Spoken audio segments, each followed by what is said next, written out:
Welcome to Debug Log, software engineering war stories, architecture decisions, and lessons learned the hard way. Let's dig in.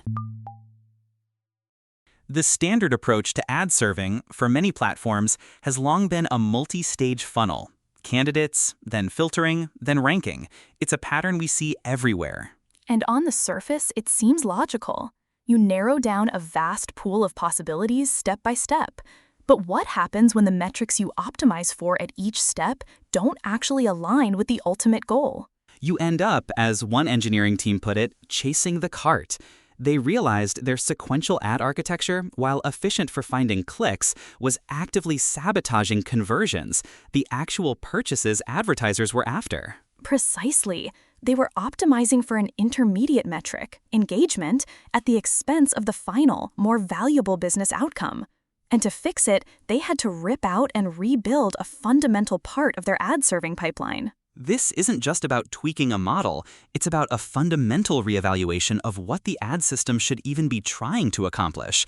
The core problem, as the paper describes it, was that the earlier stages of their ad-serving pipeline, like candidate generation and pre-ranking, were making decisions based on very limited, often less accurate signals. Right. Imagine you have an ad system that first generates a broad set of ad candidates. Then it runs a quick pre-ranking pass to filter out the obviously bad ones, perhaps based on a simple predicted click-through rate. Only much later, in the main ranking stage, does it even attempt to predict whether a user might actually buy something. So, if the pre-ranking stage aggressively filters out ads that have a low predicted click rate but might have had a high conversion rate, those potentially valuable ads never even make it to the more sophisticated ranking models. They're dead in the water, long before the system has enough information to properly evaluate them for their true value. It's like having a bouncer at a club who only lets in people dressed in the flashiest clothes, assuming they'll be the best customers, completely ignoring that the quieter, well-dressed people might be the ones who actually buy the most expensive drinks. The initial filter is too blunt, based on an incomplete signal. And the consequence of this blunt filtering is that the later, more intelligent models, the ones capable of predicting conversions, are working with a suboptimal set of candidates. Their hands are tied because the best options have already been discarded. The analogy of chasing the cart is apt because the system is optimizing for clicks, which is an action before the conversion, instead of directly optimizing for the conversion itself. The historical architecture was essentially a chain of filters: candidate generation, pre-ranking, ranking, and then re-ranking for business rules and diversity. Each stage progressively reduced the number of ads. The issue was that the signal quality improved as you moved down the pipeline. Early stages had fast, cheap, but less accurate click models. Conversion prediction, which is more complex and computationally intensive, was reserved for much later. Which makes sense from a performance perspective. You don't want to run expensive, high-fidelity models on millions of candidates. You try to prune the tree early.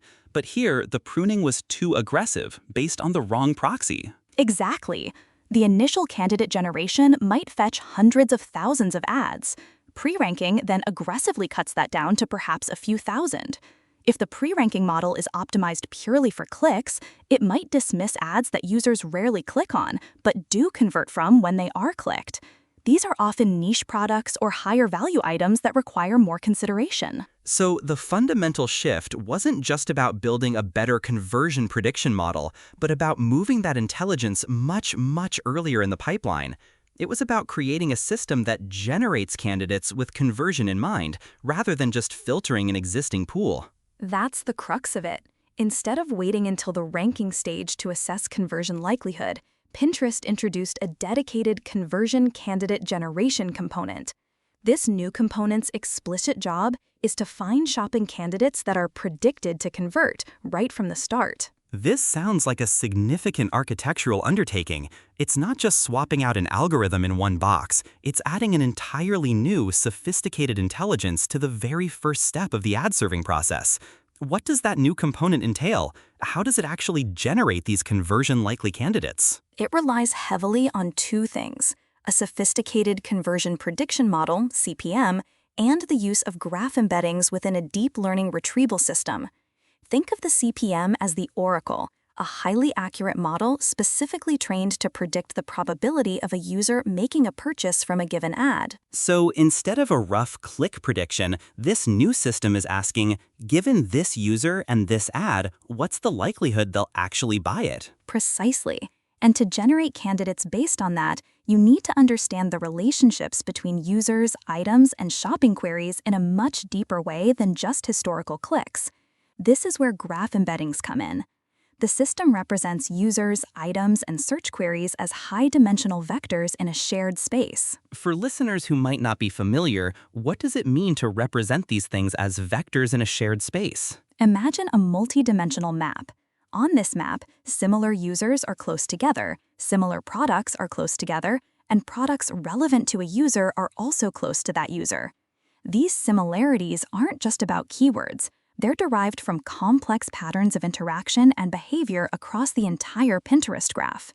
For example, if a user pins a lot of home decor, their vector would be close to other home decor enthusiasts and also close to vectors representing specific furniture or decorative items. And how does that help generate conversion candidates? Once you have these rich embeddings, you can use deep learning retrieval techniques. When a user comes to Pinterest, their current context, their recent pins, searches, and profile is used to identify their location in this embedding space. The system then efficiently searches this space for ads or product pins whose embeddings are closest to the user's current intent, specifically optimizing for those predicted to convert. It's not just finding related items, but finding conversion-relevant items. So instead of a keyword search or a simple collaborative filter, you're doing a semantic search for conversion intent within this rich, high-dimensional space. That sounds computationally intensive. It absolutely is. That's one of the major engineering challenges. Generating these conversion-aware candidates in real time within milliseconds at Pinterest scale is non-trivial. It requires highly optimized deep learning models and efficient nearest neighbor search algorithms over massive indexes. The paper also mentions the need for a dual objective ranking system. If you're now generating candidates specifically for conversion, why still worry about clicks or engagement? Because you can't completely ignore user experience. If every ad shown is optimized purely for conversion, it might lead to a less engaging or even repetitive feed. Users might stop interacting if the platform feels too transactional. The dual objective ranking balances advertiser value, conversions, with user engagement, clicks, saves. It's a way to ensure that while you're driving sales, you're not alienating the user by making the platform feel like a pure storefront. It's a pragmatic recognition that an ad platform has multiple stakeholders. Advertisers want sales, but users want a good experience. And if users leave, there are no advertisers. Exactly. And another challenge they faced was the cold start problem. How do you generate conversion candidates for brand new users or for very new products that don't have much interaction data yet? This is where the rich graph embeddings become even more critical. Even without direct user-product interactions, the system can infer relevance by finding similar users or similar items in the embedding space. So if a new user shows interest in, say, sustainable fashion, the system can find other users with similar interests and then recommend products that those users have converted from, even if this specific new user hasn't interacted with those products directly. That's a good way to put it. The embeddings provide a much richer, more generalized understanding of preferences and relationships than simple statistics. It allows for more intelligent recommendations, even in data-sparse scenarios. The move from a click-optimized sequential pipeline to a conversion-aware deep learning retrieval system represents a significant shift in thinking for ad platforms. It really underscores the idea that if your underlying incentives are misaligned, or if the proxy metrics you optimize for don't directly map to your ultimate business goal, you can build incredibly efficient systems that are, in fact, incredibly ineffective. The lesson here is that optimizing for clicks is a local optimum for engagement, but for commerce, it's often a global sub-optimum for conversions. The cost of ripping out and rebuilding a core system like this is immense, but the anticipated gains in advertiser ROI and user experience evidently justified it. It's a powerful argument for aligning your entire system, from candidate generation onward, with the most valuable downstream outcome. So the key takeaways seem to be, first, be brutally honest about whether your optimization targets are truly aligned with your business goals, particularly in multi-stage systems. Second, understand the limitations of sequential filtering, especially when early stages lack the rich signals needed for the ultimate objective. Blame the architecture, not just the models. And third, that bringing high-fidelity predictive intelligence, like robust conversion prediction models and deep learning retrieval, as far forward in the pipeline as possible can unlock significant value, even with the increased computational cost. This prompts the question, how many other systems are efficiently doing the wrong thing because their early filters are optimized for an intermediate proxy? And what is the real cost of that good enough sequential filtering? That's a wrap on this debug log.